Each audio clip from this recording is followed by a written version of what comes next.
এবং দেখতেই পাচ্ছেন আসলে সেই বিমানবন্দরে এই জায়গায় একটু কথা বলবে সাধারণ সম্পাদক। দর্শক একটু দেখানোর চেষ্টা করব,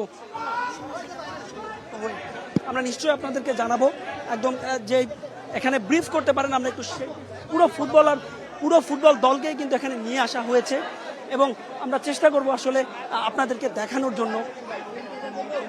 দেখতেই পাচ্ছেন আসলে ফুটবলারদের সহ ক্রীড়া প্রতিমন্ত্রী আমিনুল হক রয়েছেন এবং অধিনায়ক রয়েছেন এবং ফুটবলাররাও রয়েছেন এবং তাদেরকে সেই ট্রফি, যে ট্রফির জন্য আসলে এত অপেক্ষা, সেই ট্রফি এবং ছাদ খোলা বাসে করে ফুটবলারদেরকে কিন্তু এখান থেকে নিয়ে যাওয়া হবে।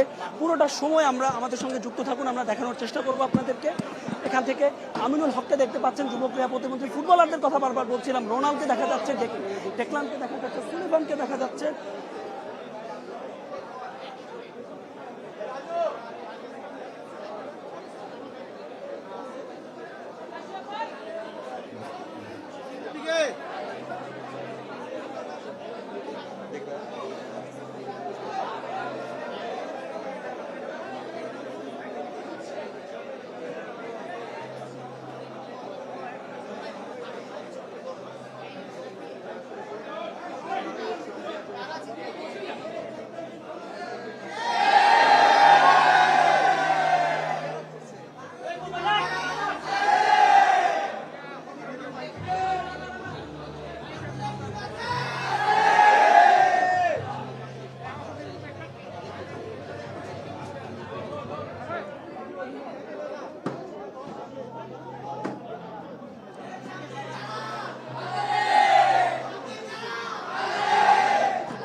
দেখতেই পাচ্ছেন আসলে সেই শিরোপাটাকে নিয়ে বাংলাদেশ দলের সবার ফটো সেশন এবং এই মুহূর্তটার জন্যই বোধহয় এত অপেক্ষা এবং পূর্ণতা যেন পেল ওই শিরোপায়, সোনালি সেই শিরোপা। এবং আমরা একে একে যদি ফুটবলের কথা বলি, আপনারা দেখতে পাচ্ছেন ইসমাইল হোসেন গোলরক্ষক, যিনি কিনা দুর্দান্ত একটি পেনাল্টি সেভ করে যে সে পথটা রচনা করে দিয়েছেন এবং পাশে রয়েছেন